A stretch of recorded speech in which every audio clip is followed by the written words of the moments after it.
네, 6.4 지방선거가 이제 넉 달여 앞으로 다가오면서 여야 그리고 안철수 의원 측이 각각 후보군 영입에 열을 올리고 있습니다. 네, 최대 승부처는 서울, 경기, 인천이 포함된 수도권으로 벌써부터 정치권이 들썩이고 있습니다. 네, 정치평론가 박상헌, 박상병 두 분 모시고 수도권 지방선거 전망해 보겠습니다. 두 분 어서 오십시오. 네, 안녕하십니까. 안녕하세요. 네. 자, 어제 국회에서 이제 해프닝이 있었지 않습니까? 올해 이제 선거가 이제 6.4 지방선거가 있고요. 네. 그다음에 7월 30일 재보선이 있고 10월에 이제 재보선 29일 날 선거 이제 큰 선거가 이제 세 차례 있으니까 이거를 좀 뭐 줄여보자 이제 이런 취지에서 아마 좀 발단이 됐던 것 같은데 최경환 원내대표가 일단 그 6, 7월 선거를 합치고 10월 선거를 하고 이제 하자라고 했는데 그게 좀 말이 안 됐던 게 이제 지방선거와 국회의원 재보궐선거를 합치는 게 좀 말이 안 되는 측면이 있죠. 지방선거는 지방선거이고 또 재보선은 재보선인데 그러니까 민주당이 이제 그러지 말고 재보선을 10월로 합치자.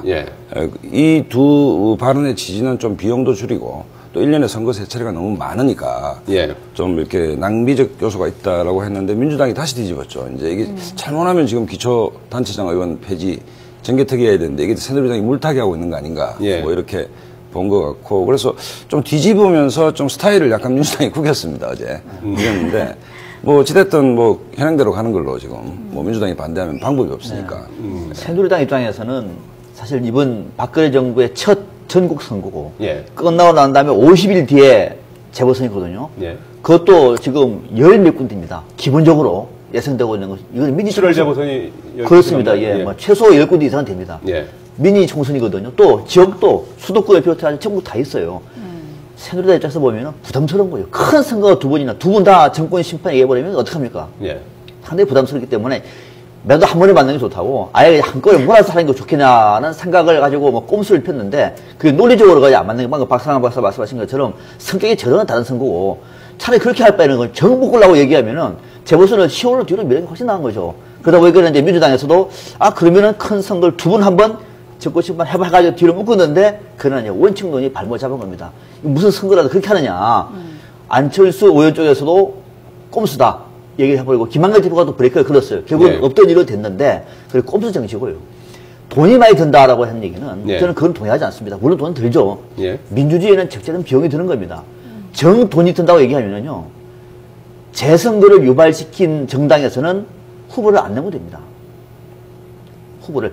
우리 당 후보 때문에 재선거가 실시되지 않습니까? 후보를 안 낸다고 하면 돈이 수치로 들어요. 훨씬 더. 그러니까 그렇게 책임을 지는 것이 더 원칙론적인 접근이지 비용 때문에 이걸 묵자라고 하는 것보다는 핵심은 뭐냐면은 꼼수가 들통이 났다. 이렇게 봐야 되겠습니다. 뭐 꼼수는 꼼수인데 하여튼 세 번이면 좀 많긴 합니다. 1년 내 선거를 치러야 되기 때문에. 민주당의 입장 어떻게 정리가 된 거예요 지금? 일단 현행대로 하는 걸로. 7월 10월 아니 원래대로 그걸 번복으로 세 차례 했죠. 한 걸로. 물론 차였습니다. 해프닝이었습니다. 네, 본격적으로 좀 지방선거 얘기를 해보죠. 아무래도 최대 승부처인 서울이 뭐 새누리당이나 민주당이나 안철수 의원 측에서도 뭐 포기할 수 없는 지역일 것 같은데 먼저 새누리당에서는 사실 그 김황식 전 총리가 출마설이 거론이 됐다가 지금 뭐 본인도 좀 묘한 여운을 남겼다고 하는데 어떻게 보십니까? 출마할 의사가 상당히 있으신 것 같아요. 뭐 저 개인적으로 취재해본 바에 의하면 과거 총리실에서 모셨던 뭐 분들이 지금 속속 합류를 하고 있다. 뭐 이런 얘기가 들리고 있고 이제 팀이 짜지는 선거 캠프가. 근데 이제 사실은 원외 인사가 이제 후보가 되는 과정이 상당히 부담스러운 게 만약에 경선을 해라고 한다면 김황식 총리 같은 경우에는 당내 기반이 전혀 없지 않습니까? 전혀 없는 상태에서 현행 지금 새누리당의 경선은 크게 보면 5대5거든요. 당원대의원 50%. 그 다음에 이제 일반 국민 여론조사 50%인데 이 부분을 뚫고 나기가 상당히 부담스러울 겁니다. 그렇기 때문에 이제 이른바 꽃가마를 좀 태워준다면 이렇게 쉽게 후보가 되는 과정에 대해서 에너지 낭비를 최소화시키는데 당이 이제 담보를 해준다면 나오겠다라는 정도까지 지금 물밑 대화가 있는 게 아닌가라고 저는 보고 있고 본인의 출마 의지는 상당히 좀 굳어져 가고 있는 걸로 좀 이렇게 봐집니다. 아마 당에서 뭔가 좀 돌파구를 마련해줬으면 싶은 생각을 갖고 있는 것 같아요. 뭐 실제로 여론조사를 보더라도 김황식 전 총리의 경쟁력이 그나마 있는 것 같아요. 나머지 분들도 아직까지 뭐 해봐야 알겠습니다만 제일 이제 문제가 뭐냐면은 경선은 본인은 한다고 얘기했습니다. 아까 나와서 언론을 보니까 경선 한다. 뭐 경선 안 하고 하려고 하는 건 아닌데 다만 걱정되는 것은 경선에 대한 후유증을 고민하고 있는 것 같아요. 이런 고민을 하다가 방향을 잡은 것도 안철수 신당 쪽에서 후보를 낸다고 얘기하니까 3자 구도면은 해볼만 하네라고 하는 판단했을 것 같아요. 근데 저는 지금 생각해서 김황식 전 총리가 출마를 하면은 빨리 결단하는 게 좋아요. 지금 이게 뭐 한다는 것도 아니고, 또 어제는 보니까 안 한다는 얘기가 또 나오고, 또 오늘 한다는 얘기가 나오고, 또 당에서 어떤 사인을 원하고 있고, 이런 모습은 비록 정치는 아니라고 얘기하더라도 서울시장 선거는 지금 현역 시장이 뛰고 있는데, 이렇게 하는 것은 제가 볼 때는 좀 별 석연치 않아 보여요. 이러다가 만약에 뭐 당에서 뭐 경선해라 하면은 내 뜻은 그거 아니다. 미국 가버리면 끝나는 겁니까? 그래서 결론을 빨리 내리면 좋을 것 같고, 나머지 후보들 비해서는 상대적으로 경쟁이 있기 때문에, 만약 출마한다고 하면은 뒤에 내부의 경선 후유증만 조금 제거한다고 하면은 상당히 저는 박원순 시장도 마음 놓을 없는 상황이 될 것이다 이렇게 예상을 합니다. 네. 지금 대략 그 경쟁력은 어느 정도 있는 걸로 지금 대략 한 10% 정도 지금 현재 조사를 하면 박원순 시장에서 차이가 나는데, 다만 이제 김황식 카드는 새누리당으로서는 굉장히 매력적인 카드인 게 일단 이분이 광주 출신 아닙니까? 그다음에 MB 정부 때 가장 잘된 인사로 꼽혔습니다. 그다음에 총리직을 무난하게 하셨고, 그렇기 때문에 뭐 야권의 전통적 지지 기반이라는 게 호남인데, 수도권에 호남 분들이 많이 사시는데 최소한 그 결집도 정도는 떨어뜨릴 수 있지 않겠나. 그럼 새누리당의 전통적 지지층 플러스 호남 결집도가 좀 떨어진다. 그다음에 국정 경험이 있기 때문에 한번 해볼 만하지 않느냐라고 새누리당은 생각하는 것 같습니다. 저는 호남 출신이 갖고 있는 메리트는 크지는 않을 것 같아요. 왜냐면은 김황식 정통이 호남을 기반으로 해가지고 어떤 활동을 한 적은 한 번도 없습니다. 단지 호남이라고 하는 이유 때문에 호남 사람들 호남 찍어준다? 수도 서울에서는 별로 그거는 많지는 않을 것 같아요. 다만 제일 큰 장점이 뭐냐면은 김황식 전 총리가 가면은 보수층을 끌어안을 수 있는 집결력은 클 것 같아요. 왜냐하면 보수층 안에서도 김황식 전 총리에 대한 비토 세력이 약하거든요. 이럴 경우는 보수 세력을 끌어안을 경우에, 끌어안고 안철수 신당에서 후보가 완주하고 박근혜 정부에 대한 지지율이 높을 경우에는 이거는 알 수 없는 겁니다. 판을 열어봐야 되거든요. 그런 점에서 오히려 뭐 호남 후보라고 하는 것도 약간의 메리트는 있겠습니다만은 전체 보수층 안에서의 특별한 비토가 없을 정도의 무난한 또는 결집시킬 수 있는 그런 어떤 강점이 가장 큰 매력적인 포인트가 아니겠느냐, 저는 이렇게 봅니다. 반면에 이제 민주당은 이제 박원순 서울시장 수성에 이제 그렇죠. 뭐 사활을 걸고 있는데, 박 시장은 이제 뭐 현역이란 프리미엄이 있지만 지금 이렇게 이제 여당의 이제 후보하고도 상대해야 되고, 특히 이제 안철수 의원 측의 이제 야권 후보하고도 이제 또 상대해야 되는 그런 상황인데, 이번 주에 뭐 안희연하고 이렇게 두 사람이 만나기로 했다면서요? 박수표 기자가 조금 전 보도에서 이제 구도가 아니고 인물이라고 이제 했는데, 박원순 시장 입장에서는 구도가 제일 중요하겠죠. 안철수 신당이 후보를 내느냐 안 내느냐의 문제가 성패와 직결되기 때문에, 어쨌든 박원순 시장으로서는 일단 안철수 의원하고의 어떤 그 이심전심의 합의가 좀 필요한 게 아니냐. 그런데 안 신당은 그럴 정도의 여유가 지금 없죠. 어쨌든 박원순 시장을 고려할 단계는 아니다라고 저는 봅니다. 왜냐하면 새로운 정당, 새로운 정치에 대한 물결을 타고 가는 게 중요한데, 지금 현재 뭐 단일화라든지 서울시장 후보를 안 내겠다고 해버린다면 그 탄력이 급격히 떨어지기 때문에 현재로서는 뭐 안철수 의원 쪽에서 서울시장을 내겠다는 원칙적 입장을 얘기할 수밖에 없는 상황이죠. 그렇다라고 본다면 박원순 시장은 본선도 전에 일단 이 구도가 어떻게 짜질 것인지에 대해서 좀 노심초사하는 상황이 아닌가. 인물이냐 구도냐, 앞서 이제 말씀하셨던 것처럼 우리 선거 정치는 사실 구도가 제일 중요합니다. 이번에 이제 인물이 부각되는 이유는 3당이 공히 인물란에 허덕이다 보니까 인물 하는 거거든요. 그런데 과연 이번에는 물론 인물이 중요합니다. 중요한데 인물보다 더 중요한 건 이번에 또 구도예요. 수도설만 그런 것이 아니라 경기도도 마찬가지입니다. 경기도도 구도가 중요해요. 지금 여야가 팍비거든요. 안철수 신당 넣어버리면 이거 정말 구도 싸움입니다. 인천도 마찬가지예요 또. 인천도 지금 새누리당 후보하고 송영길 현 시장하고 접진입니다. 구도가 양대택이 되냐 3대택이 되냐 굉장히 중요합니다. 서울만 그런 것이 아니에요. 영남에도 마찬가지고 호남도 마찬가지예요. 구도가 중요한데, 다만 이제 이 구도가 정립이 될 때 기본적으로 인물이 서로가 용어 상방일 경우를 상대하는 거거든요. 그렇지 않을 경우에는 인물이 압도적으로 나버리면 구도가 아무리 좋아도 구도가 작동이 안 돼버립니다. 그래서 앞서 이제 보도는 이분만큼은 워낙 인물이 3당의 공이 인물 부족이다 보니까 인물이 더 부각되는 것이지, 내심 선거 정치 논리를 보면은 이번에도 구도 싸움이다 이렇게 봐야 되겠습니다. 안철수 신당은 어쨌든 박원순 시장 문제가 굉장히 어떤 아까 말씀 탄력을 받아가는데 걸림돌이 되는 것이 뭐냐면, 지금 범야권 지지자들은 단일화 될 건가 안 될 건가가 굉장히 중요하지 않습니까? 서울시장에. 근데 지금 단일화를 얘기할 단계는 아니죠. 안철수 새로운 정당을 만들고 새로운 정치라는 바람을 태풍으로 바꿔야 되는데, 서울시 문제에서 딱 박원순의 브레이크가 딱 걸려 있으면 안 되는 것이기 때문에, 설사 이번 주 만난다 하더라도 안 의원이 뭐 원론적인 얘기밖에 다 나는 생각이 들고, 박원순 시장이 기대하는 속 시원한 대답은 얻기가 좀 힘들어 보이지 않나 이렇게 보입니다. 속 시원한 답이 나오면 안 된다고 봅니다. 이번 만약에 속 시원한 답 나와버리면 그거 새 정치 아닙니다. 속 시원한 답은 없는 거고 일단은 후보를 낸다고 얘기하지 않습니까? 후보를 내야죠. 내서 또, 나중에 단일화하는 그리고 만약 후보를 낼 경우에는 그 후보가 판단할 수 있는 몫이 있는 거죠. 만약에 제가 예를 들어서 제가 후보로 나오고 후보 나오십시다. 끝까지 완주할지 아니면 내가 정치인한테 정말 이것만큼은 우리 박상환 박사가 지켜줬으면 좋겠다면 정치인한테 할 수도 있는 것이고 또 아니면은 우리가 두 사람이 같이 싸우면은 못 이기니 선거인데 합시다. 상당히 할 수 있는 거거든요. 그러나 서울시장이 상징적인 의미라고 하는 측면에서 반드시 완주한다라고 하는 것은 아닌 것 같아요. 만약에 새정치라고 하는 것이 이번 지방선거를 통해서 완성되는 것이 아니라 다음 총선 대선을 통해서 1단계가 완성된다고 얘기하면은 다음에 정권 교체를 위해서 어떤 것이 더 유리한 것인가? 새정치 판단에서는 후보가 우리가 끝까지 완주하자 판단할 수도 있는 범위고 반대로 그것이 아니라 우리가 후보연대 선거연대를 해서 이번에는 단일하자라고 하는 것이 도움이 되면 그게 판단할 수 있는 대목이죠. 그 부분은 열어놓고 판단하는 것이 아직은 옳다고 봅니다. 네. 서울에서 뭐 후보는 이제 뭐 지금 말씀하신 대로 이제 뭐 안철수 의원 측에서 이제 후보들을 이제 내고 그렇습니다. 결국에는 이제 뭐 예상을 한다면은 단일화되는 구도로 가지 않겠습니까? 끝까지 완주하면서 야권표가 이제 어떤 분열되는 그런 거를 이제 원하는 건 아닐까요? 지금은 예단하기가 힘든 게 예를 들어서 지금 안철수 본인이 서울시장 나온다는 설도 있지 않습니까? 왜냐하면 이게 지금 그 안철수 현상 가운데 새정추가 있기 때문에.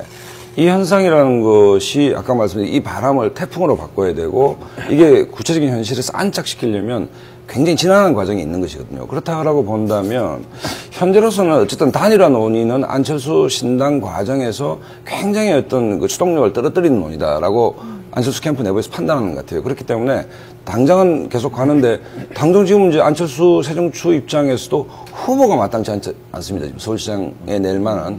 경기도지사는 뭐 김상건 교육감을 공들이고 있다라는 얘기도 있지만 뭐 이기한 의원이나 뭐 기타 등등 해선 때는 경쟁력이 전혀 지금 안 나오고 있거든요. 그렇다고 본다면 아직은 좀 더 관망을 해봐야 될 것 같다. 일단 당장 후보가 안철수 본인이 나오는 것인지 아니면 정말 놀라운 후보가 있는 것인지 아니면 고만고만한 것인지 뭐 이걸 따져봐야 될 것 같기 때문에 최소한 한 2월 말쯤 돼야 좀 가셔야 되지 않겠나 이래 봐요. 그래서 이제 이물이물 얘기하는데 방금 박상현 박사도 말씀하셨습니다만은 안철수 의원이 서울시장 후보로 하루 이 얘기하고 있는데 이거는 저는 정말 아니라고 봅니다. 이거는 자꾸 누가 흘리고 있는 것 같아요. 뭐 해가지고 어떻게 보면은 좀 비판하는 의미인데 안철수 의원이 가고자 하는 길은 새로운 정치는 정권교체 아니면은 새로운 정치 못합니다. 엄정하게 말하면은 서울시장은 행정입니다. 엄정하게 말하면은 만약에 안철수 시장에 돌아서 가지고 서울시장을 가버리면은 그 신당 누가 만들죠? 신당 끝나버리는 거예요. 이거 참 그렇게 누가 얘기를 하고 그러면 이거는 저는 아니라고 봅니다. 그러니까 이거를 안철수 신당에 가고 나는 새정치의 큰 그림을 보고 얘기를 해야 되는데 마치 이번 지방선거에 모든 걸 다 그런 것이 네가 나가라 라고 하는 거는 좀 옳지 않다고 보고 만약에 안철수 신당 쪽에서 후보가 없을 경우에는 안 낼 수도 있는 거죠. 저는 그것이 사진치라고 봅니다. 없는데 억지로 만들어가지고 깜 다니는 사람을 좀 인기가 좋다 그래서 낡은 후보를 내가지고 자, 새정치 이분 하겠습니다. 나는 그것이 아니라 없습니다. 안 내겠습니다. 라고 하는 것이 오히려 새정치에 부합한다. 저는 이런 생각도 해봅니다. 네. 뭐 이렇게 후보를 물색하는 것도 지금 각 당 차원에서는 발등에 불이 떨어진 상태인데 지금 그 기초선거 정당 공천제 폐지를 둘러싸고도 여야가 줄다리기를 계속하고 있지 않습니까? 새누리당 입장에서는 이거를 현행대로 유지한다는 입장인데 이게 선거에는 어떤 영향을 미치나요? 1월 28일 날 정개특위가 이제 끝이 나죠. 끝이 나고 지금으로서 봤을 때 뭐 연장할지 안 할지는 모르겠습니다만 기초단체장 의원 정당 공천은 물 건너갔다라고 저는 일단 봐지고 정당 공천이? 정당 공천 폐지가. 물 건너갔다라고 봐지고 재밌는 게 뭐냐면 이게 이제 민주당도 의원들 개인적으로 좀 친한 분들 만나보면 개인적으로는 다 반대입니다. 사실 기득권 중에 가장 큰 기득권이거든요, 이게. 그 다음에 통상 지금 민주당하고 새누리당이 사고당부 지금 조정을 하고 있습니다. 새로운 당협위원장을 이제 하고 있는데 왜 그러냐면 이 당협위원장 하려고 경쟁이 치열한데 당협위원장이 됐을 때 지방선거에 4사람을 심어야 조직 정비가 되는 거 아닙니까? 그렇다고 본다면 현역 국회의원들은 여야 할 것 없이 이심전심 이걸 좀 폐지 안 했으면 좋겠다 뭐 이런 건데 야당은 지금 이제 공약이니까 지키자. 그 다음에 새누리당은 위헌 소지가 있는데 재밌는 게 정의당이 가세를 했습니다. 심상정 대표가 폐지하면 안 된다라고 가세를 했기 때문에 이 문제는 옳고 그름의 문제는 좀 아닌 것 같다라고 저는 봐지고 어쨌든 뭐 장단점이 있는 것이기 때문에 그렇게 양비론 내지 양시론으로 논의가 모아진다면 이번에는 뭐 현행대로 갈 가능성이 굉장히 높다 이래 봐집니다. 집권당이 방향을 잡아버리면 방법이 없는 거죠. 이거는 집권당 새누리당에서 집권당의 문제이기도 하지만 뭐 이제 사실 선거의 룰을 정하는 거니까 그렇습니다. 선수들끼리 뭐 합의를 봐야 되는 상황이죠. 근데 이거는 이렇게 보면 됩니다. 이것이 지금 위헌 문제를 자꾸 얘기하고 그러는데요. 전혀 없는 건 아닙니다만은 지난번 대법원 판결 때는 이 자체의 위헌이 아니라 그때 나왔던 위헌 문제는 뭐냐면 정당 표방 자체를 금지하는 것을 위반을 했어요. 그러니까 정당 표방 하게 하면 되지 않습니까? 할 수 있는 겁니다. 민주당의 안도 정당 표방을 할 수 있게 만들어놨어요. 이거는 정당의 책임의 문제가 아니라 정치적인 표현 의사를 마음대로 결정할 수 있는 권리를 주는 거예요. 예. 그러니까 이건 헌법에 다툼의 여지가 있는 것이 아니라 이미 답이 나와 있는 것인데 이것을 위헌을 문제를 삼는 이유는 뭐냐면 논리를 정당화시켜서 하는 거거든요. 앞서 박성환 박사 얘기했습니다만은 국회의원 입장에서 보면 얼마나 큰 기득권입니까? 조금 있으면 이제 국회의원 선거입니다. 예. 현장에서 누가 뜁니까? 이 사람이. 지방의원만큼 좋은 사람이 어디 있습니까? 자기가 공천할 텐데. 이 사람들 다 뛰게 만들어가지고 또다시 당선되겠다라는 꼼수인데 이 꼼수를 지금 위헌이라고 하는 이름으로 물타기 하고 있는 겁니다. 기득권 내려놓기 이번에도 안 되는 겁니다. 대통령 공약도 당의 당락에 따라서 흔들리는 겁니다. 자, 이런 상황에서 새누리당은 그동안 얘기했던 기득권 내려놓는 게 뭐냐? 대통령의 원칙이 뭐냐? 신뢰가 뭐냐라는 따져볼 때보고 있는 거죠. 관건은 민주당입니다. 앞서 내심 모른 척하면서 그냥 물타기 구덩이 담 넘어가듯이 넘어가자라고 하는 사람이 있을지 몰라요. 예. 그럴 경우에는 저는 공멸할 수밖에 없는 거다 이거는. 왜? 국민의 여론을 국민을 이렇게 만만하게 보면 안 될 것 같아요. 오히려 반대로 민주당은 이런 거 각을 세워서 싸워야 됩니다. 국회의원 또는 정당의 이익이 아니라 원칙을 위해서 싸워줄 때 민주당이 살아나는 것이지 이것도 우리한테 불리하지 않을 것 같은데 모른 척 넘어가자 하는 순간에는 저는 두 정당이 정말 저는 위험하다. 그래서 앞으로 물론 지금 논리를 보면은 뭐 새누리당이 다수당이니까 간다고 하더라도 싸울 건 싸우고 결론을 내야 되지 그렇지 않고 모르는 척해서 묻어 넘어가는 그런 어떤 민주당의 전략은 오히려 야당 지지자들한테도 외면받고 그건 오히려 안철수 신당 쪽으로 방향할 수 있는 하나의 전기가 될 수도 있겠다 이런 생각도 저는 해봅니다. 네. 네. 민주당의 입장을 많이 말씀하시는데 새누리당 근데 이 문제는 위헌이라는 얘기를 꾸준히 계속 위헌뿐만 아니라 저 개인적으로는 사실은 좀 반대하고 싶은 게 공천제 폐지 자체를 물론 기득권이기도 합니다 분명히 예. 가장 큰 기득권이기도 한데 10월 지역 갈 경우에는 정당이 갖고 있는 필터링 기능이 있습니다. 예를 들어서 범법자라든지 뭐 이런 것을 스스로 당에서 걸러내는 기능이 있는데 이게 폐지됐을 때는 지역 토호들이 좀 난무할 가능성이 있다. 그러니까 시골의 어떤 지역에서 뿌리 내려 있던 순기능과 역기능들을 이렇게 상호 비교를 해본다면 조금 이런 감이 있다는 생각은 좀 듭니다. 이거 뭐 광역, 대도시 같은 경우는 좀 다르겠지만 예. 시골로 갈수록 그런 문제가 있기 때문에 그래서 이 문제는 옳고 그름의 문제라기보다는 장단점을 좀 차분하게 비교해서 좀 장기적으로 좀 한번 생각해 볼 필요가 있지 않나 이런 봐집니다. 네. 민주당 어제 김한길 대표가 연평도를 다녀왔어요. 헬리콥터를 타고 가려고 하다가 이제 뜨지 않아서 2시간 동안 배를 타고 이제 연평도까지 갔다고 하는데 아무래도 이제 보수층을 조금 의식한 그런 행보라고 봐야겠죠. 이른바 이제 중원을 향한 행보인데 헬기가 안 뜰 정도로 중원 행보가 그래 간단치 않아 보입니다. 예. 어쨌든 작년 한 해 대역 강경 투쟁을 해왔고 그다음에 당내에 이제 강경파에 좀 발목이 잡힌 측면이 없지 않았는데 최근에 김한길 대표의 어떤 행보는 저는 좀 도드라진다라고 봐지는 것이 마침 어느 여론조사를 보니까 김한길 대표의 어떤 혁신 행보에 새정추의 지지도가 좀 주춤하는 상승하다가 뭐 이런 경향도 있는데 어쨌든 당내 혁신 문제 그다음에 햇볕 정책이 2.0 업그레이드 햇볕 정책 그다음에 이제 활용점정이 자기 비서실장이 있는 노웅래 의원을 사무총장으로 공천권을 행사하겠다는 의지 뭐 이런 건데 어쨌든 선거를 앞두고 있기 때문에 현 지지도 가지고 민주당이 선거를 치르기는 상당히 힘들지 않겠습니까? 그렇다고 본다면 중도 내지 중원으로 향한 행보는 앞으로 좀 가속화되지 않겠나. 그다음에 당내 친노 강경파의 반발은 오히려 안철수 의원이 좀 제어를 해주고 있는 거 아니냐. 민주당의 상황이 굉장히 어렵기 때문에 앞에는 새누리당이 있고 뒤에는 안철수 세력, 새로운 정치 세력이 있기 때문에 자칫 잘못하면 3연초가에 빠지는데 오른쪽으로의 행보에 대한 당내 반발을 역설적으로 표현하면 안철수 세력이 좀 제어해주고 있다. 그런 측면에서 혁신 행보, 그다음에 중원으로 향한 행보를 하기에는 김한길 대표가 상당히 좋은 정치적 환경이 있지 않나 이런 생각이 듭니다. 방금 김한길 대표 군복 입고 연평도 가서 하는 모습은 보기는 좋습니다. 그러나 김한길 대표의 앞으로 정치적인 가장 중요한 핵이 뭐냐? 중요한 사나이의 핵은 뭐냐면은 연평도를 가고 대북 정책의 노선을 조금 한 발 오른쪽으로 하고의 문제가 아니라 당 혁신에 달려 있습니다. 혁신 못하면 끝나버립니다. 누가 끝내느냐? 국민들이 끝내버립니다. 끊임없이 요구해왔던 것이 민주당에 대한 당내 혁신이거든요. 예. 김한길 대표도 인지를 했습니다. 분파주의라 얘기를 했습니다. 이거 어떻게 할 거냐? 이 문제가 관건이거든요. 이게 쉽지가 않습니다. 그러니까 이 문제가 지금 가장 큰 딜레마예요. 이거를 풀고 난 다음에 방금 이런 정치 행보를 좀 더 유연하게 하면은 확실히 달라진 민주당의 위상을 발견할 수가 있는 거죠. 그렇지 않고 당의 혁신에 대한 말만 하고 난 다음에 지난번처럼 하고 난 다음에 행보만 이렇게 해버리면 이거는 오히려 위장된 전술이라고 밖에 볼 수가 없는 거거든요. 그래서 앞으로 그래서 이번에 이제 주요 당직을 개편해가지고 자기의 친위 체제를 구축은 했습니다만은 예.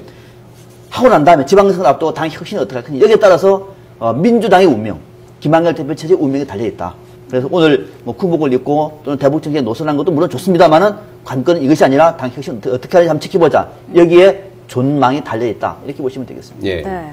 안철수 신당에 관해서는 뭐 저희도 그렇습니다만 각 언론에서 지금 비중 있게 각종 예측은 쏟아내고 있는데 사실 지금 안철수 의원 본인은 굉장히 답답할 것 같아요. 인재 영입의 속도도 지금 내지고 못하고 있는 상태인데 왜 이렇게 좀 속도가 더딜까요? 두 가지 이유 때문에 그렇습니다. 하나는 안철수 의원의 신당 자체가 아직은 추상적입니다. 그죠? 공고화되어 있는 정당이 아니라 추상적이다 보면은 추상적인 정당에는 사람들을 옮기기가 쉽지가 않아요. 정치적인 당을 이 당 저 당으로 옮기는 것이 우리 한국 정치에서는 상당히 금기시 되어 있습니다. 쉽게 옮기지 않아요. 마음은 있다고 하더라도 또 하면은 저 정당이 제대로 갈까? 또 다음에 총선을 지킬 수 있을까? 고민할 수밖에 없는 거죠. 그런 측면이 하나 있는 것이고 두 번째는 뭐냐면은 지금 가야 할 사람들은 적어도 광역 단체장에 나갈 수 있는 비중이 있는 인물들이지 않습니까?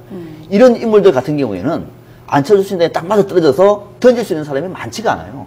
대부분 그 사람들은 새누리당이나 민주당에 가 있는 사람들입니다. 그걸 넘어서서 서울시장에 나올 수 있는 사람이 몇 명이 될 거예요. 경기도지사에 나올 수 있는 사람이 몇 명, 기본적으로 풀 자체가 없는 겁니다. 그러다 보니까 한두 명 가지고 얘기하다 보니까는 한두 명도 앞서 드린 제가 첫 번째 이유 때문에 이런저런 고민을 하다 보니까 밖에서 볼 때는 참 사람 구하기 어렵구나.